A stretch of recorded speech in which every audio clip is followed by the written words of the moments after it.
Symphogear AXZ is the 4th season of the Symphogear series. It is still dumb, and I still love it.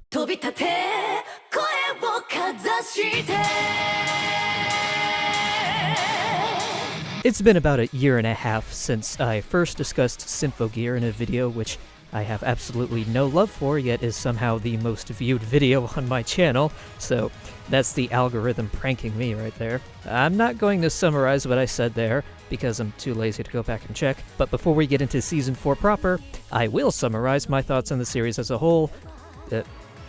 This is a series that revels in excess, with all the yelling and sci-fi punch-fist action and explosions with the bitchin' soundtrack you could ever want, and more. You don't hang onto the edge of your seat watching Symphogear. The show straps you into a chair, loads you into a rocket, and blasts you into the sun, which then goes supernova. It is wholly nonsensical, and yet sucks you in anyway, so I really dig it. That said, how does the latest season fit in with the rest of them? Perfectly. In terms of action, this season is just as exciting as the previous two, if not more so. Not only was there just a whole lot of it, but it was all crafted so as to maximize the adrenaline it injects directly into your brain. All the fights are multi-character spectacles that constantly switch perspectives. Long before you're ever in danger of getting bored of one character fighting, the scene will switch to another character doing their thing, bringing with the switch another adrenaline rush, so by the end you have a whole bunch of needles sticking out of your head. And also, you've OD'd. I swear that metaphor made sense in my head. Not content to just be raw spectacle, the action is further accentuated by a lot of great character beats, which I'll get to later, and the music.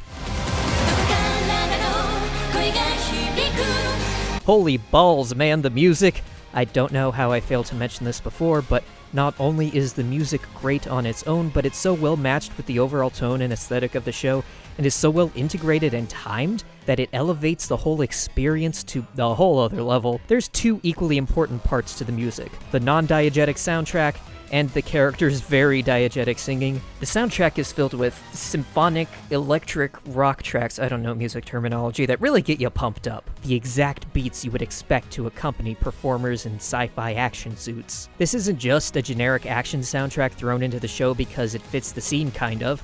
Often these tracks will be specially timed to fit the action on screen, blending the music and the action into a cohesive and exciting whole. The singing is also occasionally very smartly integrated. The singing can sound great, especially when you've got multiple characters singing together, bringing out a sort of angelic vibe that sends chills down my spine and is immensely gratifying. What's smart about the singing, though, is that it isn't always harmonious or in key or anything like that. It's often off, but it makes sense that it is. The characters are always singing while fighting, and that sort of intense high-energy situation wouldn't lend itself well to anyone hitting the right notes, so the characters will often grunt or otherwise fumble the lyrics when pulling off a particularly difficult fighting move, all of which lends itself to the credibility of what's happening and boosts the intensity of the moment.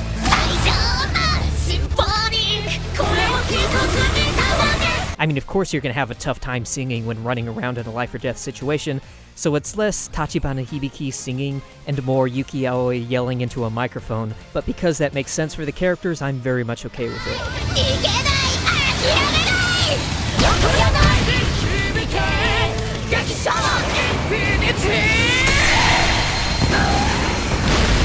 Holy shit.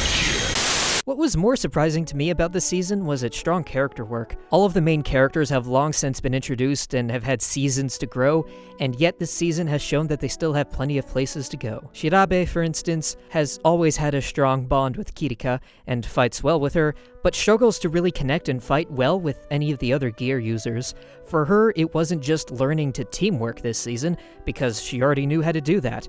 It was learning to put in the effort to break out of her comfort zone, something that could only be accomplished, mind you, through the action. Chris, too, I thought was well handled. We've heard previously what happened to her in her past, and now those past events are given tangible forms in characters from that past. And Chris has to deal with them and the decisions she makes with them here and now.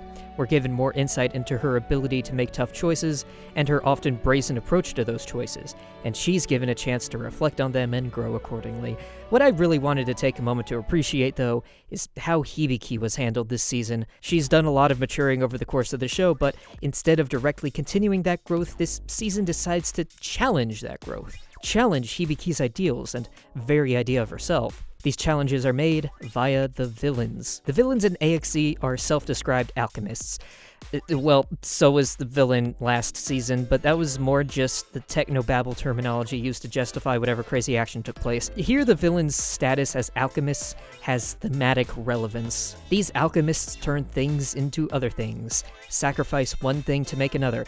Basically, they abide by the law of equivalent exchange, and take it to the extreme. The extreme they take it to is the sacrifice of some human life in order to save humanity as a whole, and it is that extreme that causes Hibiki to question her ideals. The main villain who embodies this extreme version of equivalent exchange is Saint Germain, and she and her philosophy work as great foils for Hibiki because of Saint Germain's parallels with Hibiki. It'd be fair to say that she represents a darker path that Hibiki may very well have taken if circumstances were just slightly different. Saint Germain was an abused slave who lost her parents at an early age, while Hibiki was relentlessly bullied and tortured by her peers. Both were made to suffer at the hands of others for reasons beyond their control or understanding, and both ended up with similar goals and ideals. The only real important differences between them are how they chose to cope with that trauma, that is to say, the methods and justifications they used to achieve their goals. Because of her trauma, Saint Germain wound up believing in the necessity of sacrifice. In order to achieve peace, to literally destroy the cause of strife between people, any sacrifice, even that of the lives of an incredible number of people, was justifiable. If it would cause no one else to suffer unjustly as she did, it must be worth it. But Hibiki, she took the opposite approach. She suffered unjustly too, and she also didn't want anyone else to go through that, but there's one key difference that caused these two to take different paths. Saint Germain watched her mother die unjustly for no reason at all, while in Hibiki's case, someone sacrificed herself to save Hibiki, and that's why she's different. Someone's already given her life so that Hibiki may live. Now, she won't let anyone else do the same. Hibiki won't stand for unjust suffering, but neither will she stand for the loss of life. 今日の誰かを踏みにじるやり方では、明日の誰も踏みにじらない世界なんて作れません。 Due to their similar circumstances, both Hibiki and Saint Germain desire some form of peace, and the fighting, let the people understand each other, that sort of thing. It's just the slightest differences in their lives that vastly change their methodologies to opposing ones, and when they inevitably clash, both are forced to reconsider their perspectives. After witnessing Saint Germain's conviction, Hibiki wonders whether she's being naive and considers that maybe the alchemists have a point. Equivalent exchange or some form of sacrifice may be necessary to accomplish goals as grand as theirs. Saint Germain, in turn, is tempered by Hibiki's similarly strong convictions. Having kept count of the exact number of people who have died in her pursuit, over 70,000, she starts to wonder if all that bloodshed was necessary or worth it. Maybe there's some sort of middle ground they could come to, where they could begrudgingly accept some unavoidable sacrifice but strive to walk the path with the least bloodshed, even if that path is the hardest. Hibiki seems poised to take that very path at the end of the season, hand in hand with her supportive friends. Saint Germain will never know what the best path she could have taken was, but in the end, she was able to at least correct one that helped another along theirs. As is to be expected, the show ultimately sides with its protagonist and her idealism, but the villains were not wasted. Though their methods of equivalent exchange are ones that Hibiki ends up rejecting, they still influenced her, help her grow a little bit beyond her narrow idealism and come to terms with the occasional need for sacrifice. She'll still strive every day to ensure no more sacrifices need be made, and she'll believe that she and her friends have the power to prevent them, but should the time come when a sacrifice is made, she'll know that, just like the sacrifice of her former foes and old hero, it will not be for naught. Alright, now that we've got all the serious bad guy talk out of the way, I must mention the silly aspect about them. See, all the baddies this season are a part of this particular shadow organization. Now, it turns out that this new shadow organization was secretly behind everything that happened in the last 2 seasons, and they've been secretly influencing events throughout history, right? And the name of this organization is the Bavarian Illuminati.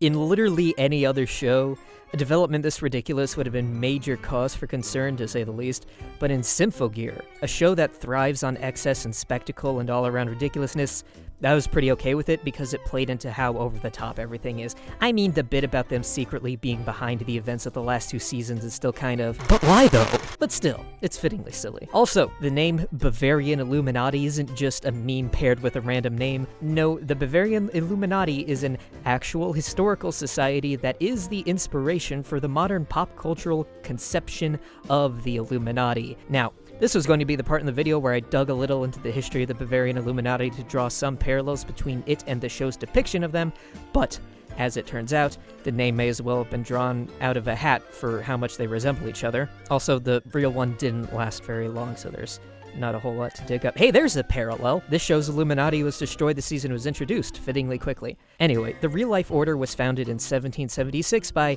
Adam Weishaupt. I hope I'm saying that right. Nope. And hey, he's in the show too, but the names seem to be where the similarities end. To put it simply, the real-life organization was more about, fuck the church, let's educate women and bring about the Enlightenment. I'm simplifying, obviously, but that's about the gist of it. The show's Illuminati, well, I guess they want to bring people together, but they're a lot more murdery about it. Like I said, name drawn out of a hat, at least as far as I could tell. If someone else wants to do a deep dive into both the real-life and fictional Illuminati and draw some more meaningful parallels, please be my guest. No joke.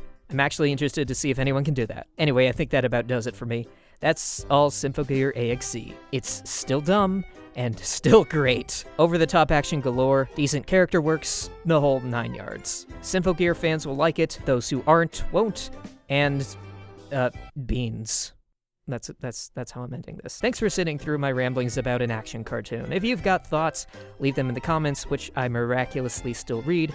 Stick around if you want more of this. Actually, definitely stick around for my next upload about Smile Precure. I've got something important to say there you won't want to miss. Well, what's that about then? Nice mystery for you there. So stick around and find out. I will see you then.